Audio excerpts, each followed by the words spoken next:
কয়েক বছর বিরতির পর দেশে আবারও চিকুনগুনিয়া ভাইরাসের প্রকোপ দেখা দিচ্ছে। রোগ নিয়ন্ত্রণ ও রোগতত্ত্ব ইনস্টিটিউট আইডিসিআর বলছে, সন্দেহভাজনদের নমুনা পরীক্ষায় অন্তত ৪৫% রোগীর শরীরেই চিকুনগুনিয়া শনাক্ত হয়েছে।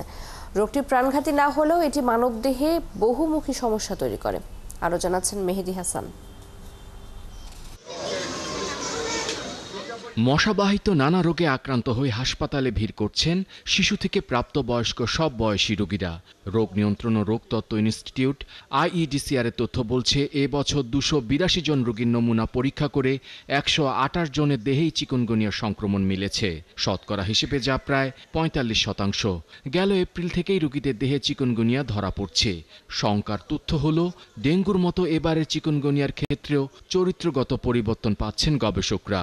গত বছরই ২০২৪ সালে আমরা দেখলাম যে প্যান আমেরিকান হেলথ অর্গানাইজেশন, অর্থাৎ দুই আমেরিকা মিলে যে স্বাস্থ্য সংস্থা আছে, সেইখানেই প্রায় ২৫০র মতো কিন্তু মৃত্যু সংঘটিত হয়েছে এই চিকুনগুনিয়ার জন্য, যেগুলো হচ্ছে রিপোর্টেড কেস। তার মানে এর থেকে বেশি সংখ্যক কিন্তু আপনার চিকুনগুনিয়া জনিত মৃত্যু হয়েছে, সেগুলো হয়তো রিপোর্ট হয়নি। চিকুনগুনিয়ায় মৃত্যুর হার কম, তবে রোগটি সেরে গেলেও দীর্ঘমেয়াদে রোগীদের শরীরে নানা রকম পার্শ্ব প্রতিক্রিয়া তৈরি করে। শরীরের গিটে গিটে তীব্র ব্যথা হয়। ডায়াবেটিস ও অন্য জটিল রোগীর ক্ষেত্রে প্রাণঘাতী হতে পারে চিকুনগুনিয়া। তাই সময় মতো সঠিক চিকিৎসাই সমাধান। যে ডেঙ্গুর ক্ষেত্রে যে আমরা NS1 করি, চিকুনগুনিয়া আলাদা টেস্ট RT-PCR করা হয়, যেটা আমরা আইডিসিআর করে থাকি। তো সেটা অবশ্যই, যদি বললাম, যখন লক্ষণটা দেখা দিবে তখনই যেন অবশ্যই টেস্টটা করে নেয়, কারণ তার কি ডেঙ্গু নাকি চিকুনগুনিয়া সেটা কিন্তু আইডেন্টিফাই করা সবার আগে দরকার। কীটতত্ত্ববিদরা বলছেন, দেশে ডেঙ্গু, চিকুনগুনিয়া ও জিকা ভাইরাসের একমাত্র বাহক এডিস মশা। তাই সবার আগে দরকার এডিসের উৎস ধ্বংস করা।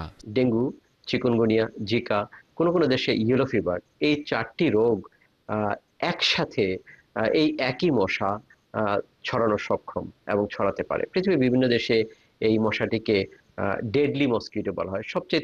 যে মশাটি সবচেয়ে বেশি রোগ ছড়ায় সেটি হচ্ছে এডিস মশা। বর্ষা মৌসুমে মশার উৎস ধ্বংসে সারা দেশে সিটি কর্পোরেশনগুলোর সমন্বিত উদ্যোগই পারে রোগটির বিস্তার ঠেকাতে। মেহেদি হাসান, ৭১, ঢাকা।